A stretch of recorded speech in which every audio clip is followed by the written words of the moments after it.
जो बात कभी हमारे प्रधानमंत्री बोले थे कि हवाई चप्पल वाले भी अब हवाई जहाज पे बैठेंगे, वो बात आज कहीं न कहीं बहुत दुखद बात है। क्योंकि जो हाल अभी हवाई अड्डों का है, वो हाल कभी या अनदिना आप जाइए तो बस और ट्रेन में मिलेगी। हाँ, फ़र्क यही है कि वहाँ आपको एयरपोर्ट पे आपको महँगे बैग दिखेंगे, महँगे कपड़े दिखेंगे और ट्रेन और बस पे जाइए तो नॉर्मल हम जैसे साधारण आदमी मिलेंगे। लेकिन दोनों की बेबसी देखा जाए तो बिल्कुल बराबर है। कोई बाप अपने बेटी के लिए सैनिटरी पैड माँग रहा, कोई गर्भवती महिला हवाई अड्डे पे चीख रही, चिल्ला रही, कोई कपल है जो शादी कर लिए वो रिसेप्शन में नहीं जा पाते हैं। एक विदेशी महिला शीशा तोड़कर वो चिल्ला रही है कि मुझे मेरे देश जाने दो, मुझे मेरे देश जाने दो। ये हाल हो चुकी है हवाई अड्डे का। और ये सारा चीज़ हुआ है एक कंपनी जो हवाई जहाज उड़ाती है, जिसका नाम है इंडिगो, जिसके पास शेयर मार्केट होल्डर 65 टू 68% मतलब लगभग आप 70% मान सकते हैं। और इनका 417 इनका हवाई जहाज है। जब 2025 में जब वो हादसा हुआ अहमदाबाद वाला, उस समय डीजीसीए ने एक नोटिस जारी किया था कि जो भी पायलट है, वो कम से कम हफ्ता में 48 घंटा का रेस्ट करे। मतलब वो 5 दिन चलाए और 2 दिन वो रेस्ट करे और बीच में नाइट जब हो तो बहुत कम नाइट लैंडिंग हो।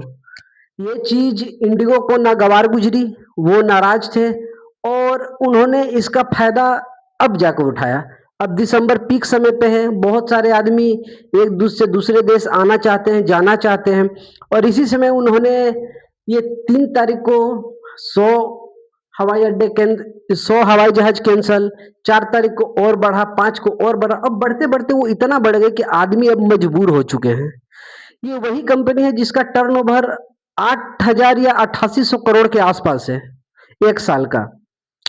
और जिस तरह ये 2006 में आई थी, उस समय बहुत कम पैसों में मतलब ये हवाई जहाज पे सपना पूरा करवाती थी। दिन में हर एक मिनट वो चलाती थी कि भाई मेहनत करो फल मिलेगा, मेहनत करो फल मिलेगा और वो 1 मिनट भी वो अपना मतलब वो वेस्ट नहीं करती थी।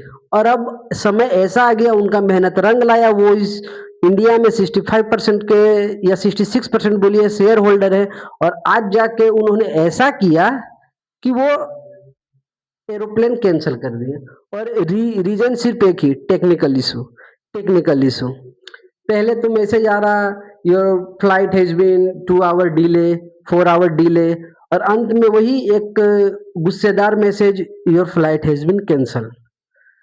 तो क्या इसी तरह से चलेगा तो बहुत ही हम और आप जैसे आदमी हैं वो सपने पूरे नहीं कर पाएँगे और इस तरह धक्के खाना सही बात नहीं है और बहुत सारी फ्लाइट की अभी रेट बढ़ चुकी है, जो 3 से 4,000 या 3 से 5,000 रुपया में एक जगह से दूसरी जगह जाया जा सकता था, उस फ्लाइट की रेट अभी 35 से 40,000 रुपया हो चुकी है।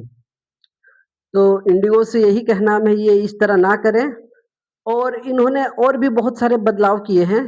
जैसे जब डीजीसीए ने जब वो नोटिस जारी किया था, तो उसके बाद आकाश जेट है, चाहे एयर इंडिया है, ये सब में देखा जाए तो लगभग 25 से 26 पायलट रहते हैं। एयर इंडिया में लगभग 19 से 20 रहते हैं। लेकिन एक इंडिगो ये जो सिर्फ़ 13 पायलट एक फ्लाइट पे, एक हवाई जहाज पे सिर्फ़ 13 पायलट ही रहते हैं। और इसी से ये चलते हैं, दिन चलते हैं, रात चलते हैं। पायलट का भी कहना है हमें 48 घंटा का आराम दे दें, लेकिन वो आराम नहीं दे पा रहे हैं। और इस तरह से देखिए कब तक चलेगा क्योंकि बहुत सारे आदमी कोई महिला है जो